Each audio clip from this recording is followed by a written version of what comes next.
નમસ્કાર મિત્રો, મારા દરેક મિત્રોનું હું મારી આ સુપરસ્ટાર દેશપ્રેમી ચેનલમાં સ્વાગત કરું છું.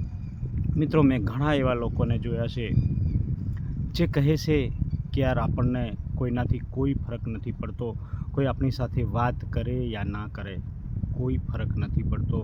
આવી વાતો કરવાવાળા લોકોને ઘણા જોયા છે, પણ હું એવા દરેક લોકોને કહેવા માગું છું, જો તમે કોઈના સાથે દિલથી લાગણી હોય, દિલથી સંબંધ હોય ને, તો જ્યારે એનો એક દિવસ યા 2 દિવસમાં કોલ નથી આવતો ને, ત્યારે પણ આપણું મન ખૂબ જ દુઃખી થઈ જતું હોય છે. ખાલી લોકો આ વાતો કરે છે, અને જે લોકોને દુઃખ નથી લાગતું યા જેને ફરક નથી પડતો ને સાથીઓ, એ સમજ લેવું કે દિલથી નહીં, એ માત્ર એના સ્વાર્થ માટે વાતો કરે છે, એના સ્વાર્થ માટે સંબંધો રાખતા હોય છે. તો આવા લોકોથી સાવધાન પણ રહેવું. પણ જો ખરેખર કોઈના સાથે દિલની લાગણી હોય છે, દિલના સંબંધો હોય છે ને, એ વ્યક્તિ આપણને 1 કે 2 દિવસ કોલ નથી કરતું ત્યારે ખૂબ જ દુઃખ થાય છે. અંદરો અંદર તમે તૂટી જતા હોય છે, અંદરો અંદર તમને ખૂબ જ દુઃખ થતું હોય છે.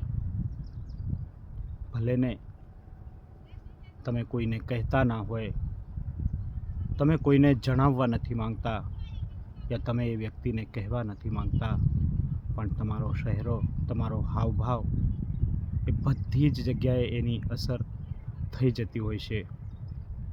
સાથીઓ, આ દુનિયા ખૂબ જ મોટી છે, છતાં પણ હું તો એમ કહું છું કે જેના સાથે આપણે એટલી લાગણીઓ છે ને દિલથી, જો એ આપણા જીવનમાં ના રહે યા એની સાથે વાત ના થાય ને, તો આ દુનિયામાં કોઈ નથી આપણું, એવું પણ આપણને મહેસૂસ આપણે કરી શકીએ છીએ.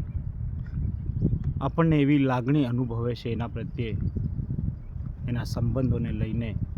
આપણે વિચારીએ શું વિચારતું હશે, કેમ ફોન ના આવ્યો, કદાચ એ કંઈક તકલીફમાં પણ હશે, કદાચ એની કંઈક મજબૂરીઓ પણ હશે, કદાચ આપણી કંઈક વાતોથી એને ખરાબ પણ લાગી ગયું હશે. એવું હોઈ શકે છે મિત્રો. પણ ખરેખર જેના સાથે આપણા સંબંધો જોડાયેલા છે ને, એ સંબંધો એટલા મહત્ત્વપૂર્ણ છે.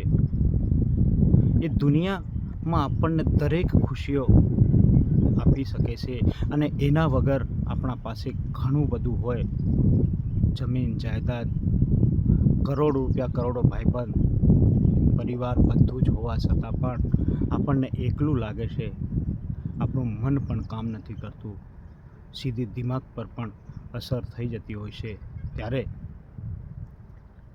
સાથીઓ, એ વ્યક્તિ કદાચ એવું વિચારે કે ના વિચારે, પણ જો એને પણ તમારી સાથે જો એવા દિલથી સંબંધ રાખેલા હશે ને, તો એને પણ તમને જે દર્દ થાય છે ને, એ દર્દ એને પણ થતું જ હશે. તમે એવું ના વિચારતા કે માત્ર આપણે આપણા તરફથી આટલા દુઃખી છે, કે આપણે આપણા તરફથી આટલા એને પ્રત્યે આટલો લગાવ છે. એવું નથી હોતું. હા, જો તમે એક તરફી સંબંધ એવો રાખ્યો હશે, માત્ર તમે એટલી લાગણી રાખી હશે, તમે એને જીવન માન્યું હશે, તો એને કદાચ ફરક ના પડે. પણ તમે જે રીતે માનતા હશો એને, એ વ્યક્તિ સામેવાળું પણ તમને એટલું જ માનતું હશે, માન સન્માન આપતું હશે સાથીઓ, તો એને પણ ફરક પડતો જ હશે. દુનિયા ઘણી મોટી છે, પણ ક્યારેક કોઈક એક વ્યક્તિના લીધે આપણને એવું મહેસૂસ થાય છે, આપણા ચહેરાનો પણ હાવભાવ બતાવી દે છે. ક્યારેક આપણે એને લઈને કંઈક મૂંઝવણમાં ફરતા હોય છે, ત્યારે લોકો આપણને પૂછતા પણ હોય છે કે યાર શું થયું, તારી તબિયત નરમ છે, કંઈક બીજી પ્રોબ્લેમ છે, યા કંઈક બાબતમાં ચિંતામાં છે. એ લોકો ખાલી પૂછશે, પણ આપણે જ જાણતા હોય છે કે આપણને કયા પ્રકારની તકલીફ છે, શું તકલીફ છે. જ્યારે મનગમતા વ્યક્તિ સાથે આપણી કંઈક વાતો થઈ જતી હોય છે, ત્યારે આપણા ચહેરાનો હાવભાવ પણ અલગ રહેતો હોય છે, અને ના થતી હોય છે ત્યારે ખૂબ જ દુઃખ પણ થતું હોય છે. એ મહેસૂસ આપણે કરી શકીએ છીએ સાથીઓ. તો મિત્રો, તમારા સાથે પણ કદાચ આવું થયું હોય, આ પ્રકારના અનુભવ થયા હોય, તો પ્લીઝ કમેન્ટ જરૂરથી કરજો સાથીઓ. મને પણ ખબર પડે કે ખરેખર તમારા જીવનમાં શું ચાલી રહ્યું છે અને ખરેખર આ વાત સાચી છે કે ખોટી, એ પણ હું તમારા પાસે કમેન્ટ માંગીને અમારી વાતને સાબિત કરવા માગું છું. તો કમેન્ટ જરૂરથી કરજો મિત્રો.